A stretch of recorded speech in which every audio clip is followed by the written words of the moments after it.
नमस्कार। आप देख रहे हैं गांव के लोग। मैं हूं रामजी यादव। आज हम अपने दौर के सबसे ओजस्वी वक्ताओं में से एक प्रोफेसर चौथीराम यादव जी के सामने हैं बैठे हुए। प्रोफेसर चौथीराम यादव जितने सिद्धहस्त और बड़े आलोचक हैं, उससे कहीं ज़्यादा बहुजन जो वैचारिकी है उसमें प्रतिरोध के सबसे बड़े विद्वान और सबसे ओजस्वी वक्ता के रूप में समादृत हैं। 2-3 लेख उसमें वही जो रह गए थे वो लिखा पूरा किया। 5 और लेख डाला उसमें। रैदास के सपनों का समाज, कबीर का, और तुलसीराम की मुर्दहिया पर लिखा।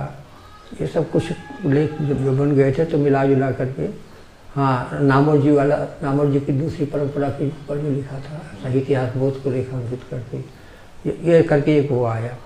अपने तीनों खंड जो है तो पूरे हो गए। अच्छा, बहुत मैंने प्राय देखा जाता है कि बहुत बड़े आलोचक जो बाद में बनते हैं वो किसी एक चीज़ को उठाते हैं। जैसे एक कोई उनको किताब मिल जाती है, जैसे रामचंद्र स्वरूप को तुलसी और जैसी मिल गए, हजरत द्विवेदी को कबीर मिल गए, और धर्मवीर को भी कबीर मिल गए। धर्मवीर ने काफ़ी जो है, और प्रेमचंद पर बाद में दो ही लोगों को के संदर्भ से उन्होंने बहुत बड़ा काम कर दिया। ऐसे ही किसी ने छायावाद को उठाया, किसी ने संत साहित्य को उठाया। आपके जो पूरे आलोचना कर्म में ऐसी कोई कृति है जो केंद्रीय रूप से भूमिका जिसने निभाई, जिसको लेकर बाकी सारा विमर्श आपने रचा? कौन सी कृति है? हमें देखिए, जैसे इस तरह की मेरी कोई किताब नहीं हो जो कि कबीर पर लिखी गई हो, या किसी पर्टिकुलर कवि के ऊपर मैंने लिखा हो, या किसी गद्यकार के ऊपर लिखा हो। द्विवेदी जी के उपन्यासों पर लिखा है, काशीनाथ के उपन्यासों पर लिखा है, नाटकों पर लिखा है, जो ये उनके जो है क्या नाम, जो पंजाब के लेखक रहे हैं हमारे, हिंदी में बहुत नाम उनका है। गुरदयाल सिंह? नहीं, वो अरे भीष्म साहनी के छोटे भाई जो। अच्छा, बलराज साहनी? नहीं, बलराज साहनी के छोटे, भीष्म साहनी। तो भीष्म साहनी का नाटक है कबीरा खड़ा बाजार। तो उस पर कई लोगों का इतना अच्छा लेख नहीं लिखा गया उस पर कभी। उसको लिखा, काशीनाथ के 2 उपन्यासों पर लिखा। लोगों की कृतियों पर, कबीर के ऊपर लेख लिखा जरूर।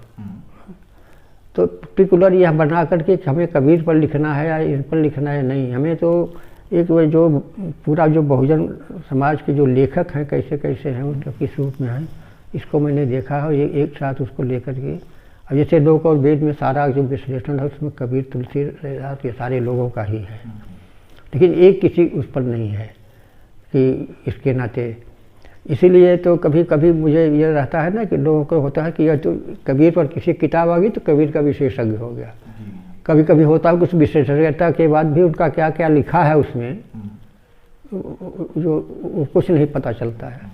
कबीर पर भी पढ़ाने को नहीं मिला कि जो संत साहित्य पर जो काम किए थे, नगेंद्रनाथ उपाध्याय, श्याम सुंदर शुक्ल, वो लोग कबीर को उड़ाते थे, जबकि एकदम विरोधी थे।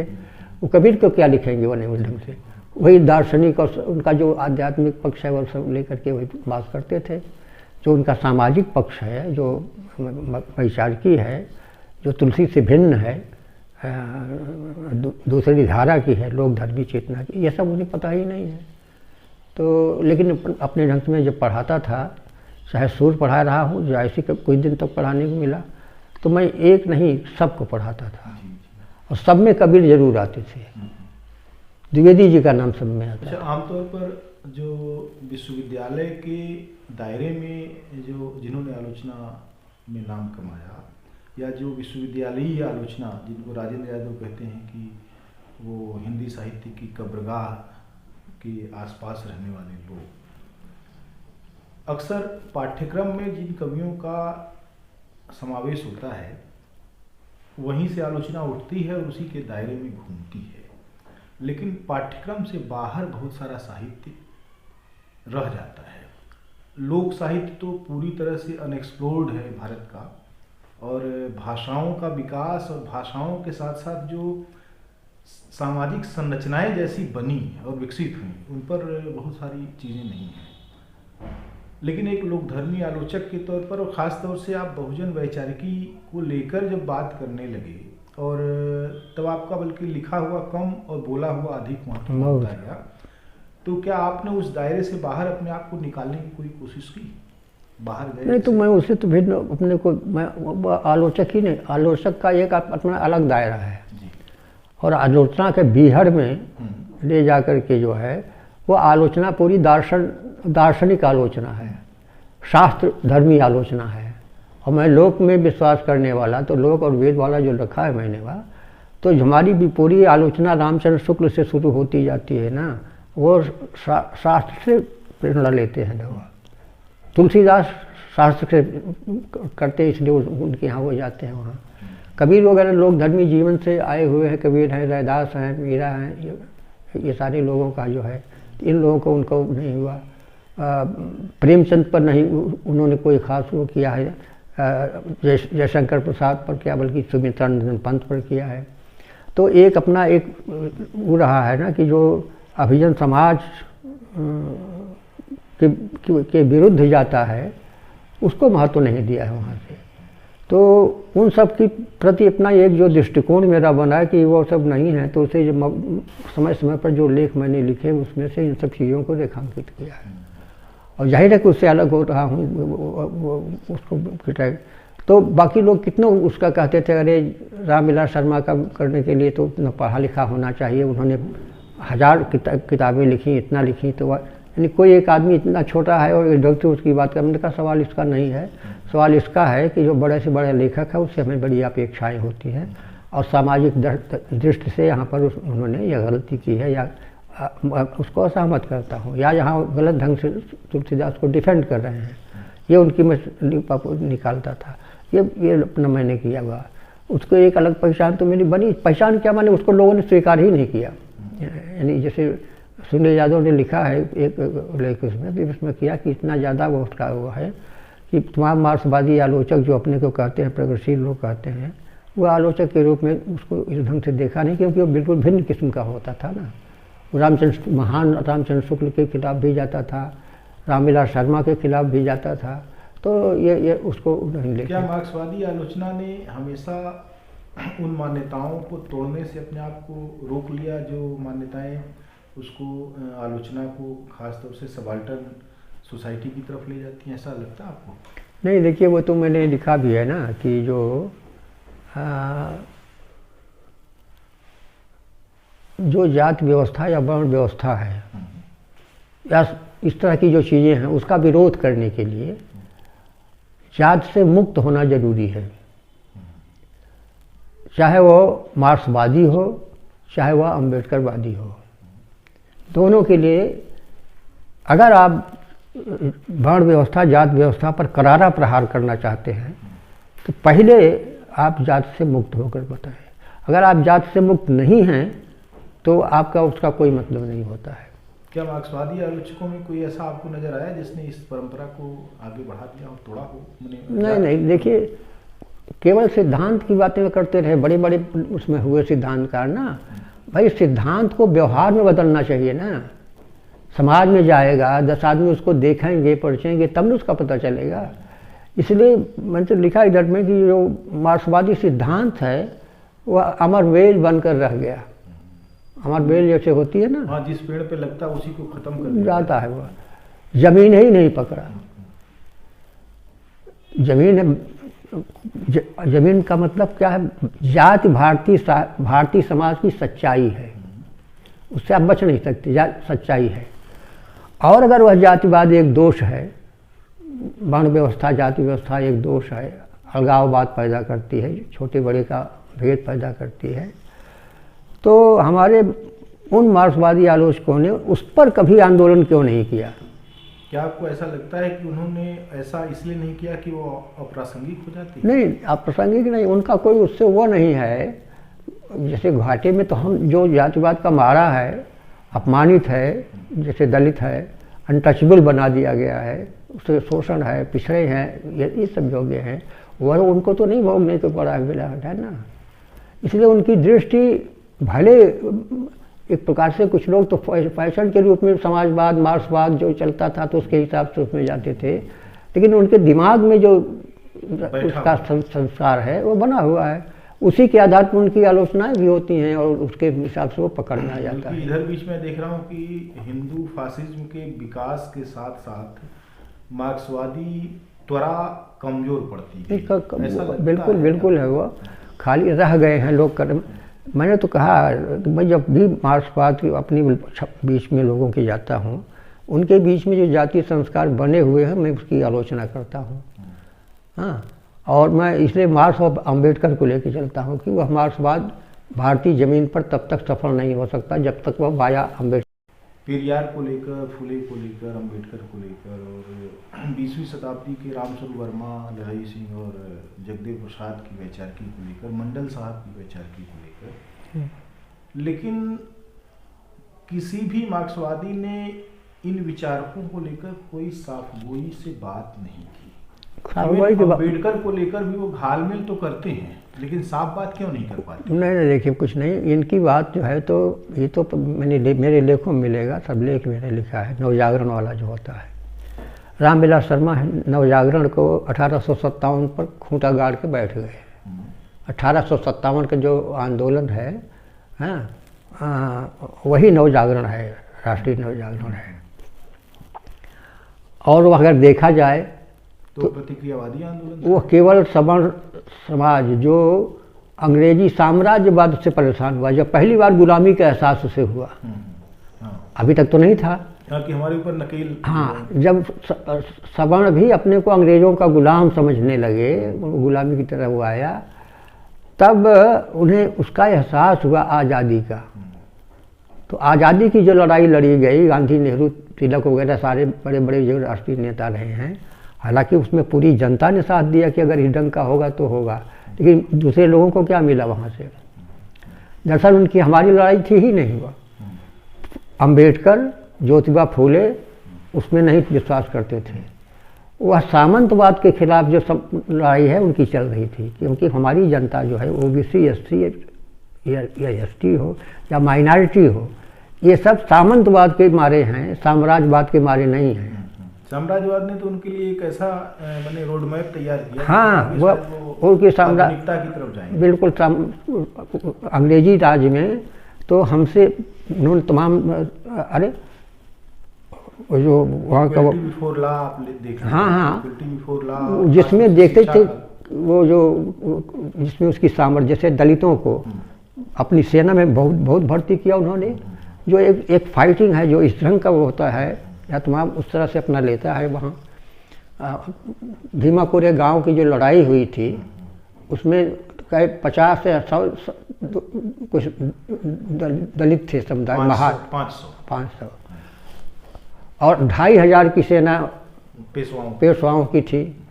उसमें इतने कितने रहे वो, लेकिन इन लोगों ने, अच्छा वो चूँकि महार सैनिक थे, अंग्रेजी रेजिमेंट, इंग्लिश ब्रिटिश रेजिमेंट में कुछ और भी रहे होंगे, लेकिन ये महार, लेकिन जिस वीरता से ये लड़े और कि उनको किया, तो क्या महार उनकी जो घुड़सवारी सेना थी या तमाम सेना थी, कैसे जीत सकते हैं? मैंने इस पर यह किया कि उनके सामने वो अपनी वह गुलामी है, उन्हें अपने पीछे लटका हुआ झाड़ू दिखाई पड़ता था, गले में बंधा हुआ हड़िया रही है जो जीवन भर लड़ते रहे हैं, और इन्हीं पेशवाओं के कारण रहा है। तो पेशवाओं से नहीं लड़ रहे थे, बल्कि अपने उस जो गुलामी है उनको झेल रही है, जो ढका हुआ है, उसके खिलाफ में लड़ रहे। तो आदमी एकदम जिहादी होकर बने लड़ेगा, इसलिए उस ढंग से जीते और वीरता में अंग्रेज कहाँ पीछे रह गए। तो यह एक कहीं कहीं कारण उसका रहा है, उनके दिमाग में, उनके जहन में बराबर हुआ रहा है और उस ढंग से लड़े। यही नहीं, प्लासी का जो युद्ध हुआ, तो उसमें भी जो अंग्रेज वहाँ थे, वहाँ पर ये जो दुसाध हैं बिहार में जो है, ये इन लोगों को अपना भर्ती किया था, वे लड़े थे वहाँ से। इनकी उसको अंग्रेजों ने पहचाना, ये लोग पहचान करके भी उसकी उपेक्षा करते थे। इन्होंने हथियार ही नहीं उनके हाथ में आने नहीं दिया। लाठी वो लठाए था, अधिक से अधिक ये लठाए था, या वह है लठाए था, तो मान उसका मतलब उसमें एक मार्शल देश जैसा गुण है। लेकिन लड़ते तो वही थे, पिछड़े समाज के लोग लड़ते थे, ये सब लड़ते थे। तो ये जमींदारों के यहाँ लठैत बन के रहते थे, है ना, इस ढंग से रहते थे। लेकिन तलवार और जब होगा ये राजपूतों के हाथ में होगा। तो ये लेकिन अंग्रेज़ों ने ये बुरी जिसमें जिस ताकत देखी, श्रद्धा देखी, उन्होंने उस तरह से लोगों को बराबर अपने यहाँ नौकरी दी, काम धाम दिया वहाँ से। वैसे एक चीज़ और मुझे जो समझ में आता है कि ज्योतिबा फुले ने बहुस्तरीय संघर्ष किया अपने दौर में। ब्राह्मणवाद के विरुद्ध संघर्ष किया उन्होंने, और पूरा का पूरा जो ब्राह्मणवादी शास्त्रवाद है, मिथक शास्त्र है उनका, उसको उन्होंने ध्वस्त किया गुलामगिरी के ज़रिए से। और उसके अलावा उन्होंने दक्षिणा भाग को लेकर खिलाफत की, किसानों को लेकर उनका बड़ा आंदोलन है। मुझे लगता है किसान का कोड़ा, जो किसान का कोड़ा है, शेतकरी आसूर के नाम से वहाँ पर मराठी में छपा, वैसी पोथी पूरे भारत में किसानों को लेकर उतनी बारीकी से उनका अध्ययन करने वाली, और उन्होंने उसमें दो तरह से जो है उसका दो थ्योरी उनकी जो दिखाई पड़ती है। एक तो यह है कि सामान्य ब्राह्मणवाद जिस तरीके से किसानों को अपने चंगुल में जन्म से पहले से ही लेता है, और उसके बाद पेशवाओं के जो कर्मचारी हैं, जो बाद में अंग्रेज़ों के कर्मचारी बने, कुलकर्णी खास तौर से, और तमाम सारे अफसर, जो अंग्रेज़ अफसरों को जैसे पेशकार होते हैं यहाँ, तो वो अंग्रेज़ों को जो बताते हैं थे वही जो है उनको उनका मामला माना जाता था, और उनको सजाएं हो जाती थी। किसानों के पास लड़ने का और अंग्रेज़ी सत्ता के पास अपनी बात पहुंचाने का कोई माध्यम नहीं था। ज्योतिबा फुले ने इसको इतनी बारीकी से चित्रित किया है, जैसा मुझे लगता है कि बड़े से बड़ा जो साहित्यकार है, उपन्यास में भी इस तरह के चित्रण नहीं आते कि एक किसान की झोपड़ी में दोपहर के टाइम में नीचे ज़मीन, जैसे बच्चे ने झाड़ा फेर दिया है और उसको वो उसमें पानी से उतनी दूर लीप दिया है ज़मीन, फिर एक उसमें खोसा हुआ है कपड़ा, जो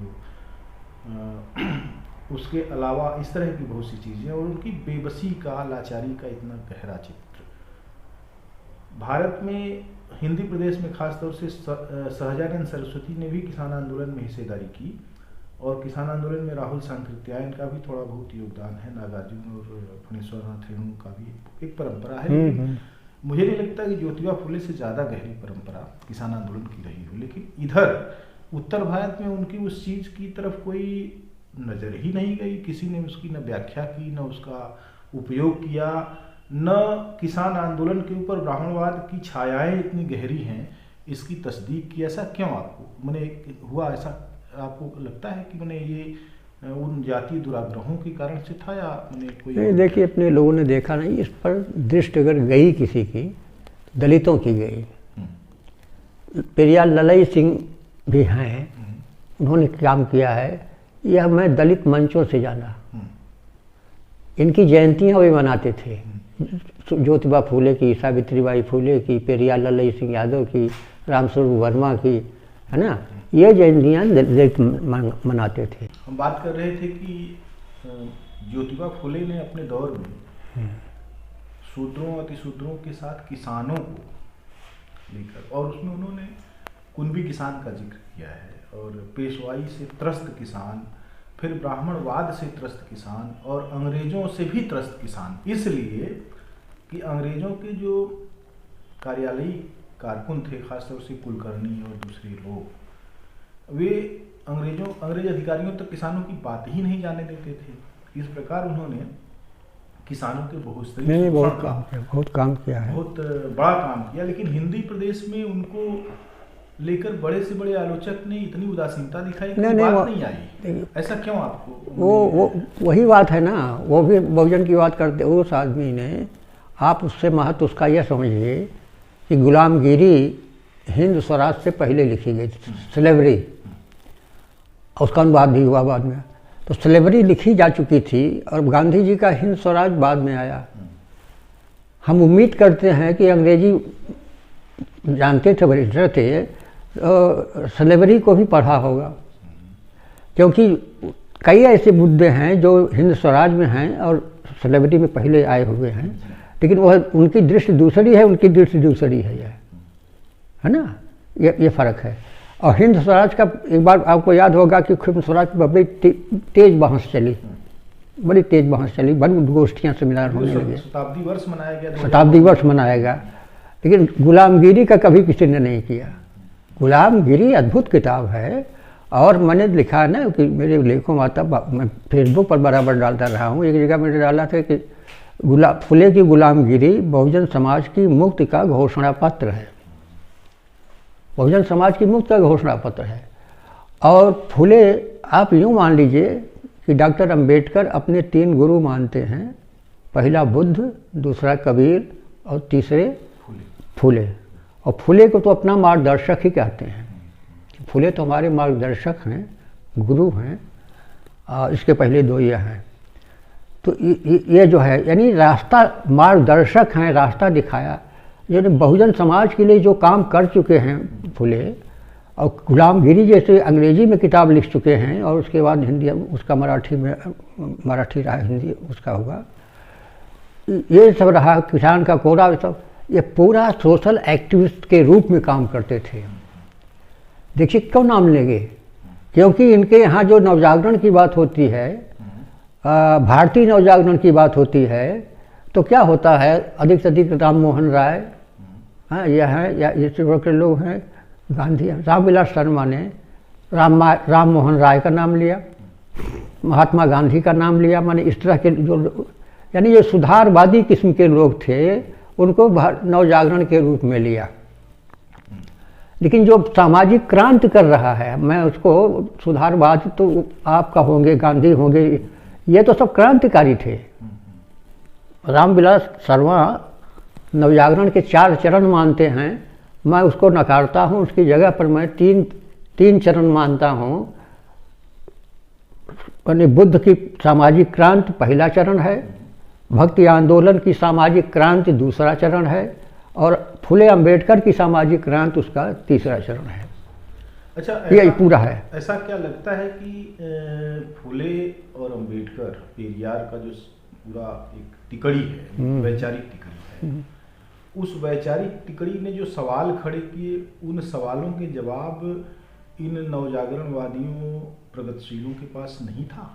नहीं, इन्होंने उपेक्षा की। जो बहुजन नायक थे हमारे, बुद्ध की कहाँ की, बुद्ध को, कबीर को, रैदास की तो चर्चा ही नहीं किया कि इन लोगों ने। कबीर का नाम जरूर लिया है, थोड़ा होता था, और वह पोटेंशियल है, आज के आदिवासी लोगों का भी IQ है, और प्रगतिशील लोगों का भी IQ है। वह तो उसमें बड़ी खास बात थी ना। वो तो आधुनिक जो प्रगतिशीलता थी और मध्यकाल से जोड़ने का एक संबंध से थे, काम करता है वहाँ। तो इस तरह से इन लोगों ने इनका नाम नहीं लिया। मैंने कहा ना कि मैंने लिखा अपने लेखों में कि गांधी का सुधारवाद या जो है वह राम मोहन राय का सुधारवाद, गांधी के सुधारवाद की चर्चा करते हैं, और यह भी लक्षित करते हैं कि गांधी का सुधारवाद या उनका जो नवजागरण था वह राम मोहन राय की तुलना में ज़्यादा महत्वपूर्ण था, यह देख लेते हैं। लेकिन फुले की सामाजिक क्रांति, अंबेडकर, पेरियार की सामाजिक क्रांति की कोई चर्चा नहीं करते, जबकि वह क्रांतिकारी है। नहीं, वह क्रांतिकारी हैं। आप सुधार की बात करते हैं, समाज सुधारक हैं, वहाँ से समाज सुधारक किया। राम मोहन राय ने क्या किया? कुछ नहीं। पर शिक्षा के प्रचार के रूप में आप इनका नाम लेते हैं, तो शिक्षा के प्रचार में तो सावित्री बाई फुले और ज्योतिबा फुले दोनों पत्नी मिल करके, और दोनों एक दूसरे से जुड़े हैं, दोनों मिल के करते हैं। पत्नी को पढ़ाया, अनपढ़ थी, खुद स्कूल में अपने पढ़ाने की किया, इस तरह पढ़ा दिया कि पढ़ाने के बाद वो अध्यापिका बनी, पहली भारत की अध्यापिका बनी। और उन लोगों ने शिक्षा के लिए 1848 में पहला कन्या पाठशाला खोली, स्त्री शिक्षा के लिए, क्योंकि स्त्रियां हमारे यहाँ पढ़ने के लिए अलाउ नहीं। इतना काम किया है कि जो आज हमारे यहाँ स्त्रियों को पढ़ने लिखने का मिला, उसमें उसके आई कांड जो है सावित्रीबाई फुले हैं। 1848 में खोला पुणे में, और फिर पुणे की दलित बस्तियों में एक एक करके 18 विद्यालय खोले। राम मोहन राय साहब ने क्या किया? वो तो सती प्रथा के खिलाफ, भाई सती प्रथा के खिलाफ विधवा विवाह कर रहे हैं। ये किसकी समस्या है? ये तो सवर्णों की समस्या, सवर्णों की समस्या है। इसमें बहुजन समाज के लोगों में विधवा विवाह होना या पुनर्विवाह होना कोई समस्या नहीं है। हमारे यहाँ तो छुट्टी की उसकी वैधानिक व्यवस्था भी थी।